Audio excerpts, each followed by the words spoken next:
Assalamualaikum warahmatullahi wabarakatuh. Perkenalkan, nama saya Liza Zulasia. Di sini saya akan menjelaskan hasil rangkuman saya. Nah, yang pertama itu ada trauma atau cedera. Nah, jadi kerusakan fisik yang terjadi ketika tubuh manusia tiba-tiba mengalami penurunan energi dalam jumlah yang melebihi ambang batas toleransi fisiologi atau akibat dari kurangnya satu atau lebih elemen penting seperti oksigen. Nah, cedera ini juga terbagi menjadi dua. Ada cedera ringan. Cedera ringan ini tidak diikuti kerusakan yang berarti pada jaringan tubuh, misalnya itu kelelahan. Lalu ada cedera berat. Nah, cedera serius seperti kerusakan pada jaringan tubuh, rusaknya atau robeknya pembuluh darah, dan adanya peradangan lokal. Nah, lalu ada penyebab cedera sistem otot rangka. Nah, semua gaya yang cukup kuat membuat kerusakan sistem otot rangka termasuk jaringan lunak. Nah, pada otot raga, cedera otot dan sendi biasanya terjadi karena peregangan yang tidak cukup, gerakan yang tidak benar dan tersang. Nah, lalu ada tanda dan gejala pada sistem otot rangka. Nah, di sini ada 9, perubahan bentuk, nyeri dan kaku, suara derik tulang patah, bengkak, lalu memar, lalu ada ujung tulang terlihat, sendi terkunci, disfungsi alat gerak, bagian distal ada gangguan peredaran darah dan pernafasan. Lalu masuk ke penanganan cedera pada kulit. Nah, jadi luka lecet, bersihkan luka terlebih dahulu dengan menggunakan NaCl. Nah, atau bisa menggunakan air yang sudah matang. Tutup dengan kasa steril dan fiksasi. Lalu kalau luka robek harus dijahit dan dilakukan desinfeksi untuk menutup dengan plester, memerlukan tetanus antibiotik. Nah, lalu untuk luka tusuk, fiksasi dan hentikan pendarahan terlebih dahulu dan jangan mencabut atau melepaskan benda asing.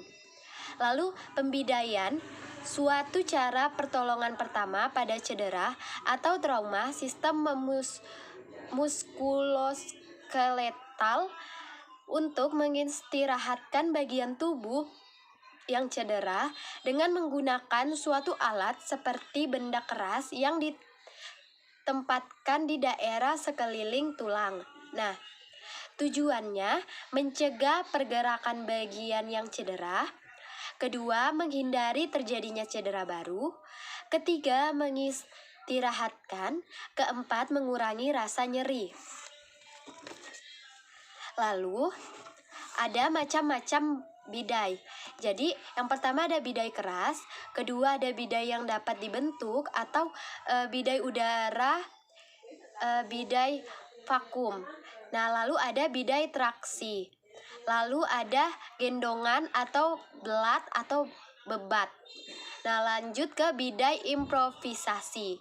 Nah, jadi alat bidai ini harus kuat dan ringan agar bisa sebagai penopang. Lalu pendarahan dan shock. Luka menimbulkan pendarahan. Nah, sementara darah salah satu organ penting dalam tubuh yang berperan menjaga bagian-bagian tubuh tetap adekuat menjalankan fungsinya karena darah berfungsi untuk mengalirkan oksigen dan uterisi. Luka terbuka terjadi cedera pada kulit yang menyebabkan jaringan di bawah kulit tersebut mengalami paparan terhadap dunia luar, sehingga resiko terjadinya infeksi meningkat. Lalu jenis pendarahan. Jenis pendarahan di sini ada 2. Pendarahan luar, jadi darah yang terlihat jelas keluar dari luka korban. Sedangkan pendarahan tertutup itu tidak terlihat dan kulit tampak rusak. Kadang-kadang kadang-kadang terlihat di bawah permukaan kulit berupa memar. Lalu, pertolongan pertama pada pendarahan. Nah, di sini ada 10. Yang pertama itu tenangkan penderita. Yang kedua, baringkan dan istirahatkan. Yang ketiga, gunakan tekanan langsung.